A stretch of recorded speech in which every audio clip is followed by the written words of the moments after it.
Hello students, आज अपन depreciation का इलस्ट्रेशन नंबर 27 देख रहे हैं।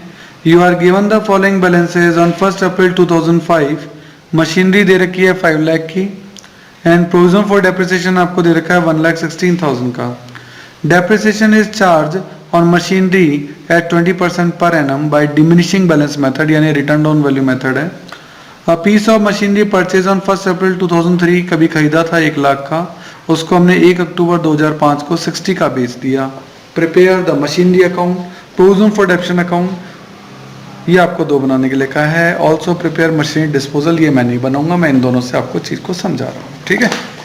तो चलिए देखें, पहले क्वेश्चन को एक बार वापस से देखते हैं। इलस्ट्रेशन नंबर 27 है ये आपका, डी के गोयल की बुक है ये आपकी, और आपको क्वेश्चन में दे रखा है कि 1 अप्रैल 2005 को मशीनरी का जो बैलेंस है वो 5 लाख है, और इसी डेट पर प्रोविजन फॉर डेप्रिसिएशन जो है वो 1,16,000 है। डेप्रिसिएशन जो लगाया जा रहा है वो 20% पर एनम WDV मेथड पे लगाया जा रहा है, सही है। और एक मशीनरी थी जो कभी 1 अप्रैल 2003 को खरीदी गई थी 1 लाख की, और उसको आप यहाँ से लाकर यहाँ और देन यहाँ से आपने उसको यहाँ 1 अक्टूबर 2005 को बेच दिया। कितने बेचा आपने? 60,000 में। ये अब आपका क्वेश्चन है, ठीक है। तो पहले हमें ये देखना पड़ेगा 1 अप्रैल 2003 से 1 अप्रैल 2005 तक कितने साल हुए? 2 साल, और फिर 2 साल के बाद 6 महीने ये भी।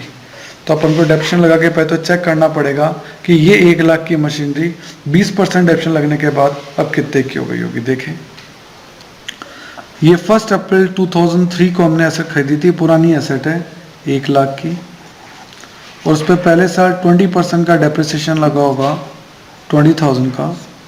तो ये 1 अप्रैल 2004 को, ये 3 था ना, 4 को, अब ये हो गई होगी 80,000 की। देन फिर इस पे 20% डेप्रिसिएशन लगा हुआ, WDV है तो 1 लाख पे तो लगेगा नहीं, 80 पे 20% लगेगा, वही 12 मंथ का 16,000। और हम पहुंच गए 1 अप्रैल 2005 को, और 1 अप्रैल 2005 को ये एसेट्स है 64,000 की, सही है। तो अब तक इस पे डेप्रिसिएशन लग चुका है 20 and 16, that is 32, 20 and 16 that is 36 का डेप्रिसिएशन जो है वो इस पे लग चुका है।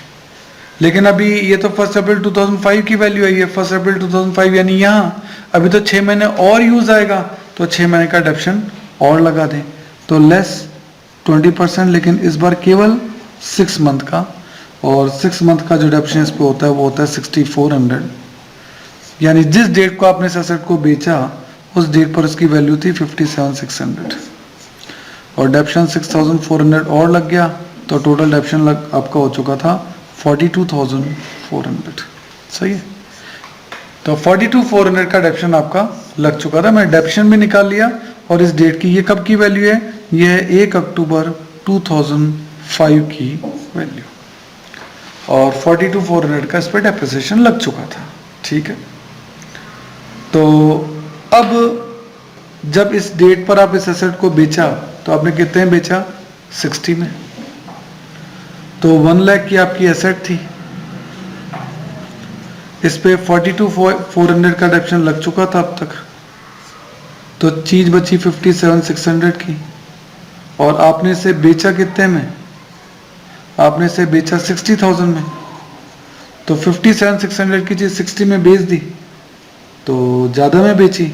ज्यादा में कितने ज्यादा में बेची सर? 2,400 ज्यादा में, तो 2,400 का आपको क्या हो गया? प्रॉफिट हो गया। ये सारी कैलकुलेशन अपन ने यहाँ कर ली। सर इसको अकाउंट में कैसे दिखाएंगे? हाँ, वो अकाउंट में मैं आपको बताता हूँ, देखिए कैसे। तो मैं आपको इसको पहले मशीनरी अकाउंट में बताता हूँ।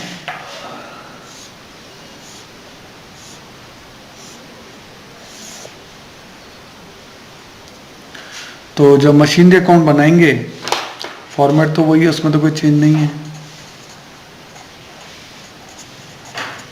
वही date particular amount, date particular amount.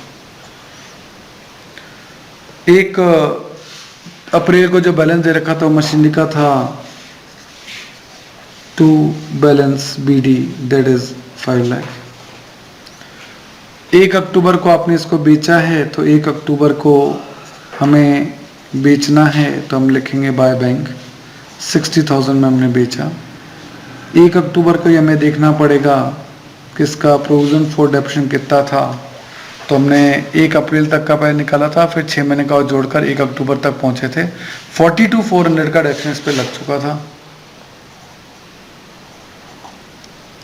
तो इससे आपको कैलकुलेशन हमने प्रॉफिट की दिखाई है 2400, और ये profit to statement of P&L profit में चला जाएगा। 2400 का आपको प्रॉफिट हो गया। 5 लाख में से आपने 1 लाख की एसेट बेच दी है। अगर आप इनका बैलेंसिंग फिगर निकालेंगे, जैसे यहाँ का टोटल आ रहा है 5,02,400, तो यहाँ भी टोटल कितना आना चाहिए 5,02,400। तो 31 मार्च को यहाँ जो बैलेंस आएगा वो आपका आएगा 4 लाख, क्योंकि आपने 5 लाख में से 1 लाख की एसेट बेची है, क्योंकि आप मशीनरी अकाउंट कॉस्ट प्राइस पे बना रहे हैं। तो ये आपका 4 लाख की एसेट जो है बचेगी, आप कैलकुलेशन करके देखेंगे तो। फिर ये वर्किंग नोट तो खैर आपको देना ही है, साथ में आपको एक प्रोविजन फॉर डेप्रिसिएशन अकाउंट देना है, वो कैसे बनेगा वो भी बताए थे। तो ये प्रोविजन फॉर डेप्रिसिएशन का आपका बैलेंस है। अपन 1 अप्रैल को इसका बैलेंस लिखते हैं बाय बैलेंस BD, और ये बैलेंस आपको दे रखा था 1 अप्रैल को 1,16,000 का। फिर 1 अक्टूबर को आपने एसेट बेची है, तो इस साल उस पर 6,400 का डेप्रिसिएशन 6 महीने का आपने लगाया ही है। फिर आपने 1 अक्टूबर को इस एसेट्स पे लगा डेप्रिसिएशन मशीनरी अकाउंट में आपको ट्रांसफर करना है 42,400, है ना, जो कि ये 42,400 आपने यहाँ दिखाया भी है, ये रहा 42,400, ठीक है। और ये आपने कैलकुलेट भी किया था 6,400 कैसे निकला था, 20% 6 महीने का 6,400, सही है। अब रिमेनिंग एसेट तो 4 लाख की आज भी आपके पास ही है, तो उस पर तो डेप्रिसिएशन आपको कैलकुलेट करना ही पड़ेगा, और 31 मार्च को उस पर डेप्रिसिएशन तो आपको लगाना ही पड़ेगा। अब ये भी एक ट्रिक होती है कि हाँ भाई रिमेनिंग एसेट पे आपका डेप्रिसिएशन कितना लगेगा वो आपको सीखना है, तो आप बहुत ध्यान से इस चीज़ को समझना। ये थोड़ा सा कैलकुलेशन वाइज काफ़ी अच्छी चीज़ है जो कि आपको देखनी पड़ेगी, सही है। तो देखो सबसे पहले मशीनरी की कॉस्ट देखो। मशीनरी की कॉस्ट को मैं 2 पार्ट में बांटता हूँ, एक तो सोल्ड एसेट्स और एक अनसोल्ड एसेट्स, सही है। तो सोल्ड एसेट्स है हमारी 1 लाख की, तो अनसोल्ड एसेट्स अपने आप ही कितने की निकल गई, क्योंकि टोटल कॉस्ट थी 5 लाख की। 5 लाख में से 1 लाख सोल्ड है, तो अनसोल्ड कितनी है 4 लाख की। ऐसे ही प्रोविजन फॉर डेप्रिसिएशन भी मैं देखना चाहता हूं। प्रोविजन फॉर डेप्रिसिएशन जो क्वेश्चन में शुरू में आपको दे रखा था वो दे रखा था 1,16,000,